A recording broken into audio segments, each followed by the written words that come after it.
Hello everybody, welcome to High Car Reviews. And in today's video, I have a Volkswagen Golf GTI in Mythos Black Metallic. So just looking at this, I think this has to be the most exciting car I've reviewed. And this has to be the smallest car I've reviewed also, because this car is pretty tiny. And honestly, that kind of makes sense because this packs 241 horsepower. And it's pretty small, so it feels like a Miata almost. So in the front, you get this beautiful light bar, which only illuminates at night as a DRL, the middle section. But this part does illuminate throughout the day, so that looks pretty cool. And overall, this car looks pretty sharp. And I also like these like grill fog lights on the bottom. These like pendant fog lights. Very cool, very cool. And then these are beautiful 19-inch alloy rims, and honestly they look good, but I like the type R wheels better, which is the more faster version of the GTI. And yeah, same around everywhere right there. And in the back, looks pretty good. GTI badge, LED lights, turn signals, LED brake lights, LED everything. There's no halogen bulbs anywhere around the car. I really like the GTI badge everywhere. I also like the red stripe in the middle. Makes it look sportier. Not much with the hood. It's pretty simple. And this badge does not illuminate at night, I'm pretty sure. Correct me if I'm wrong, but yeah, I don't think it illuminated yesterday. Back at the boot, it's a very cool button. You have to flip this up and then it'll go up, but it's not letting me. Let me unlock it real quick. All right, let me see now. Cool. All right. Yeah, back here you don't get too much boot space. You get this lid cover, and honestly, you can fit like one big suitcase in here. That's what we did.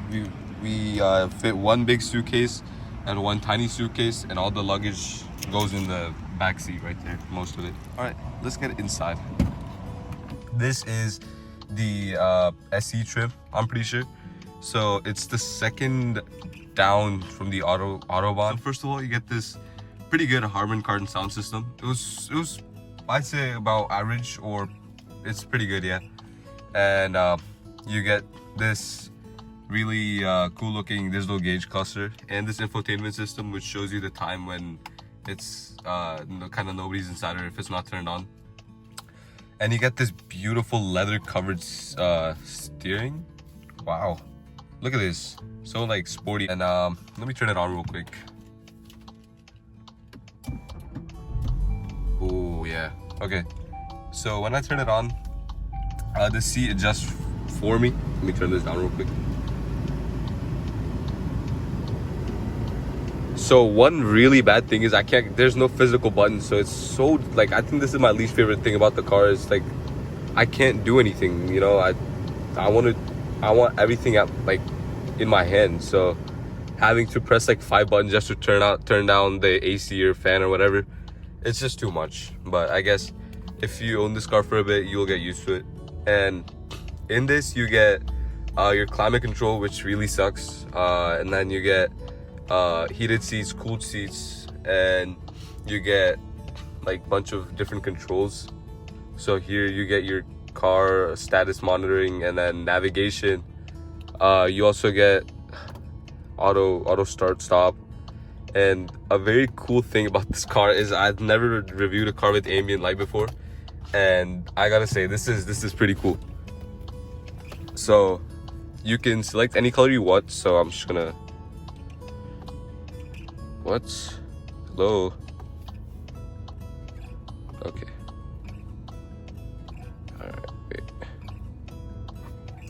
All right, so basically now it's like purple if I want it to be purple, and I can change the brightness too. So yeah, it's full brightness, but at night it's more visible. Now it's pretty much, it's like early in the morning, so you're not gonna see any light. And again, another pet peeve of mine is this does not have buttons. These are all haptic feedback, and this is, they try to make it something different, but honestly it's just annoying. So yeah, here you can see when the car was off, you couldn't see any of the buttons, but now the light's on. So here you got heated steering, the on OK button, left, right, up, down, then Siri, voice control, view, and then this also has adaptive cruise control and lane keep assist. And it's a pretty good lane keep assist. There's this knob for gear knob right here.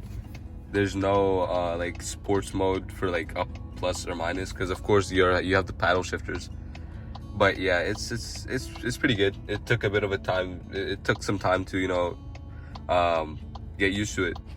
And you also got your cup holders. You got this fun little cup holder, which kind of adjusts to the bottle size. And then the key of this car, I forgot to mention. It's pretty cool. Yeah, this has real buttons. It looks like it's haptic, but it's not. Yeah. You also got this 12-volt cigarette port thing. Why can't I open this? Whatever. And then you got a pretty small like glove box here, and it's like kind of cool. It has like it kind of just stays where it is, unless while like all the other cars flop down. That's pretty much it from the inside. Let's hear it from the outside.